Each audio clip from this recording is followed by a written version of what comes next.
Hello friends, 7 wonders of world లో ఒకటైన the great wall of China గురించి మనందరికీ తెలుసు. దీన్ని నిర్మించడానికి 2000 సంవత్సరాలు పట్టింది. దీని నిర్మాణం పూర్తయ్యేసరికి 4 లక్షల మంది వారి ప్రాణాలు కోల్పోయారట. ఈ గోడ వందలాది యుద్ధాలకు సాక్ష్యంగా నిలుస్తుంది.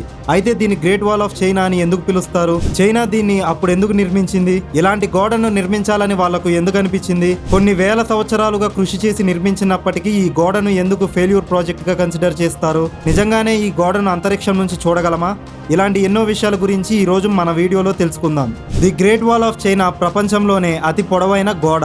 ఎవరైనా సరే ఈ గోడను ఒక చివరి నుంచి మరో చివరి వరకు నడవాలంటే వాళ్లకు 18 నెలలు పడుతుంది. అందుకే ఇప్పటి వరకు కేవలం 3 మాత్రమే గోడ ఈ చివరి నుండి ఆ చివరి వరకు నడవగలిగారు.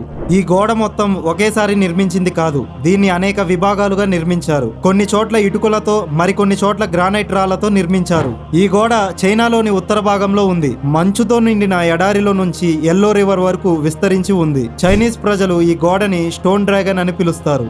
ఎందుకంటే ఇది చూడడానికి రాతితో చేసిన డ్రాగన్ లాగా కనిపిస్తుంది. ఆర్కిటెక్చర్ లేదా డిజైన్ పరంగా ఈ గోడ ఒక అద్భుతమైన కళాఖండం. ప్రతి ఇయర్ 10 మిలియన్స్ కి పైగా టూరిస్ట్స్ గ్రేట్ వాల్ ఆఫ్ చైనాని సందర్శిస్తారు. ఇది ప్రపంచంలోనే అత్యంత ప్రసిద్ధ పర్యాటక ఆకర్షణల్లో ఒకటి. 1987లో యునెస్కో ఈ గోడను ప్రపంచ వారసత్వ ప్రదేశంగా గుర్తించింది. ఇవాళ ఇది ప్రపంచంలోనే 7 అద్భుతాల్లో ఒకటి. ఈ గోడ ముఖ్యమైన భాగం ఎత్తైన పర్వతాల మధ్య నిర్మించబడింది. కాలినడకన ఆ పర్వతాలను చేరుకోవడమే చాలా కష్టం. కానీ కొన్ని వేల సంవత్సరాల క్రితం ఈ గోడని ఎలా నిర్మించాలని వాళ్ళకి ఎందుకు అనిపించింది? అది తెలుసుకోవాలంటే మనం చరిత్ర పుట్టలోకి వెళ్ళాలి. చైనాలోని కొన్ని ప్రాంతాలు నదులు, సరస్సులు, పంటలు పండించడానికి సారవంతమైన భూమితో సమృద్ధిగా ఉంటుంది.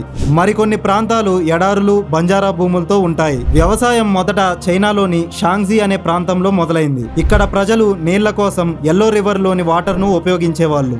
మంగోలియా, మంచూరియా, జింగ్యాంగ్ లాంటి ప్రాంతాలు పంటలు పండించడానికి సారవంతమైన భూములు లేకపోవడం వల్ల ఈ ప్రాంతంలో ఉండే వాళ్ళ ధాన్యాలు, ఇతర వస్తువులు దోచుకోవడానికి తరచుగా చైనాపై దాడి చేసేవాళ్ళు. చైనీస్ తమను తాము రక్షించుకోవడానికి నగరం చుట్టూ గోడలను నిర్మించుకోవాలి అనుకుంటారు. ఒక రాజుని ఎన్నుకొని సామ్రాజ్యాన్ని స్థాపిస్తారు. సరిహద్దులను రూపొందించి ఆ తర్వాత వాళ్ళ రాజషన్ కోసం గోడలను నిర్మించడం ప్రారంభించారు. భారతదేశంలో కూడా భద్రత కోసం కోటల చుట్టూ పొడవైన ఎత్తైన గోడలను కట్టేవాళ్ళు. తర్వాతి కాలంలో కిన్షీ హుయాంగ్ అనే చక్రవర్తి తన ప్రత్యర్థులతో యుద్ధం చేసి చైనా దేశాన్ని మొత్తం ఒకటే సామ్రాజ్యం చేశాడు. అయితే ఈ గోడను ఒక రాజు లేదా రాజవంశం నిర్మించలేదు. ఇది 2000 సంవత్సరాలకు పైగా చాలా మంది రాజులు వారి రాజవంశాల సహకారంతో కట్టడం వల్ల ఇవాల్టికి ఇది ఇంత బలంగా ఉంది. గోడలలో ఎక్కువ భాగం మట్టి, ఇటుకలతో తయారు చేయబడింది. ఇవాల్టి మోడ్రన్ బిల్డింగ్స్ ఎలా అయితే కడుతున్నామో సేమ్ అలాగే. కానీ 4 రెట్లు పెద్దది ఈ గోడ. ఇటుకలను మట్టితో తయారు చేసి వాటిని బలంగా చేయడానికి బాతిలో గంటల పాటు కాల్చేవారు. గోడను నిర్మించే ముందు గ్రానైట్ రాళ్లతో పునాది వేసేవారు. అక్రమంగా ఎవరో చొరబడి పైకి రాకుండా గోడ బయట భాగంలో ఇటుకలతో కవర్ చేశారు. ఇటుకలను లైమ్ స్టోన్స్, బియ్యం పేస్ట్ తో బంధించారు. ఈ నిర్మాణంలో మొత్తం 500 మిలియన్ బ్రిక్స్ ని ఉపయోగించారు.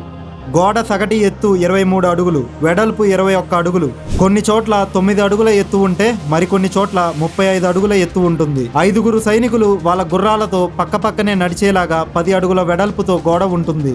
సైనికులు పడిపోకుండా గోడకి ఇరువైపులా రైలింగ్ ని కూడా నిర్మించారు. గ్రేట్ వాల్ ఆఫ్ చైనాను దగ్గరగా చూసినట్లయితే వివిధ ప్రదేశాల్లో రంధ్రాలు ఉండడం గమనించవచ్చు. శత్రువులపై సైనికులు బాణాలు వేసేందుకు ఈ రంధ్రాలను ఏర్పాటు చేశారు. ఈ రంధ్రాల్లో ఫిరంగులు, తుపాకులు కూడా మార్చారు. అంతేకాకుండా ప్రతి 100 మీటర్లకి ఒక వాచ్ టవర్ కూడా ఉంటుంది. శత్రువులపై నిఘా ఉంచేందుకు ఉపయోగపడుతుంది. పగటిపూట శత్రువులు దాడి చేస్తే సైనికులు జెండా ఎగరేసి సంకేతాలు ఇస్తారు. అదే రాత్రిపూట అయితే మంట వెలిగించి సంకేతాన్ని ఇస్తారు. వాచ్ టవర్ కి 25 మంది సైనికులు తినడానికి, విశ్రాంతి తీసుకోవడానికి ఒక గది ఉంటుంది.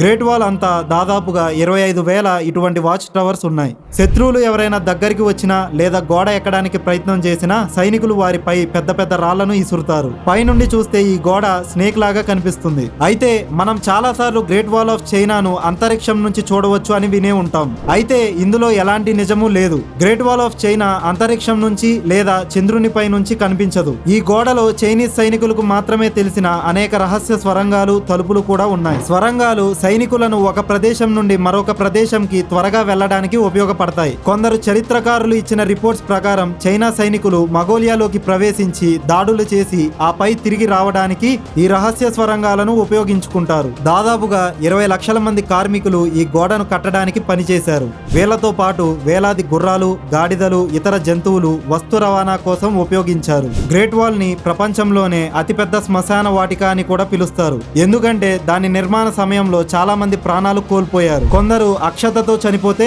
మరికొందరు ఆకలితో చనిపోయారు. మరికొందరైతే కొండ చర్యల్లో పడిపోవడం లేదా యాక్సిడెంట్స్ వల్ల మరణించారు. గోడ నిర్మాణం సమయంలో దాదాపుగా 4 లక్షల మంది చనిపోయారని చెప్తున్నారు. అప్పుడు వారి మృతదేహాలను గోడకు సమీపంలో గుంతల్లో పూడ్చిపెట్టారు. అందువల్ల అతిపెద్ద శ్మశాన వాటికగా పరిగణించబడుతుంది the great wall of China. గోడ కట్టడానికి ఉద్దేశం కేవలం శత్రువుల ప్రవేశం అడ్డుకోవడానికి మాత్రమే కాకుండా అప్పుడు ప్రసిద్ధ సిల్క్ రూట్ ని కూడా వాళ్ళు రక్షించుకోవడానికి దీన్ని నిర్మించారు. సిల్క్ రూట్ లో ప్రవేశించే వ్యాపారులపై తరచుగా దాడులు జరిగేవి. ప్రపంచవ్యాప్తంగా సిల్క్ ఎక్కువగా డిమాండ్ ఉన్నందున ఈ వాణిజ్య మార్గాన్ని సురక్షితం చేయడానికి ఇలా చేశారు. కార్మికులు, ఖైదీలు, సామాన్యులు, సైనికులు ఇలా చాలా మంది గోడ నిర్మాణంలో పాల్గొన్నారు. పనిని వేగవంతం చేయడానికి రాజులు కూలీలను తీవ్రమైన ఇబ్బందులు కూడా పెట్టారంట. తరచుగా పూర్తి రోజు పనిచేసిన తర్వాత కూడా తగిన ఆహారం ఇచ్చేవాళ్ళు కాదు. గోడ కట్టిన రాజుల పేర్లు చరిత్రలో నిలిచిపోయినప్పటికీ వాళ్ళల్లో చాలా మంది తమ రాజ్యాలను తాకట్టు కూడా పెట్టారు. ఇవాళ అటువంటి గోడను కట్టాలి అంటే $100 బిలియన్ ఖర్చు అవుతుంది. అటువంటి బలమైన గోడను నిర్మించడం దాదాపుగా అసాధ్యం కూడా. ఇంత బలమైన గోడ ఉన్నప్పటికీ గ్రేట్ వాల్ ఆఫ్ చైనాను చరిత్రకారులు ఒక ఫెయిల్డ్ ప్రాజెక్ట్ గా పరిగణిస్తారు. దీనికి కారణం గోడ ఉన్నప్పటికీ మంగోల్తో పాటు ఇతర దేశస్థులు చైనాపై దండెత్తడం.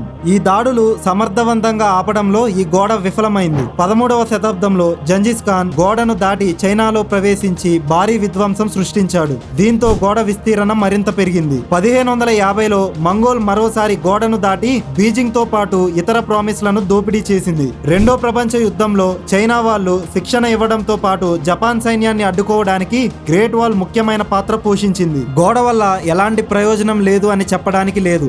ఇవాళ గ్రేట్ వాల్ ఆఫ్ చైనా ప్రధాన పర్యాటక ఆకర్షణ. ప్రపంచ నలుమూలల నుండి సందర్శకులను ఆకర్షిస్తూనే ఉంది. కొన్నేళ్ల నుంచి ఈ గోడలోని అనేక భాగాలు దెబ్బతింటున్నాయి. 1960-70లలో స్థానిక గ్రామస్తులు తమ ఇళ్లను నిర్మించుకోవడానికి గోడ నుండి ఇటుకలను తీసుకున్నారు. 1987లో వరల్డ్ హెరిటేజ్ ప్లేస్ గా ప్రకటించిన తర్వాత అధికారులు కఠినమైన రక్షణ చర్యలను అమలు చేశారు. అయినప్పటికీ చాలా మంది పర్యాటకులు గోడలను పగలకొట్టి ఇటుకలను తీసుకుని వెళ్తున్నారు. ఎందుకంటే ఈ ఇటుకలకు అంతర్జాతీయ మార్కెట్లో మంచి ధర ఉంది. దీనిని అరకట్టేందుకు ఎన్ని ప్రయత్నాలు చేసినా అక్రమ రవాణా కొనసాగుతూనే ఉంది.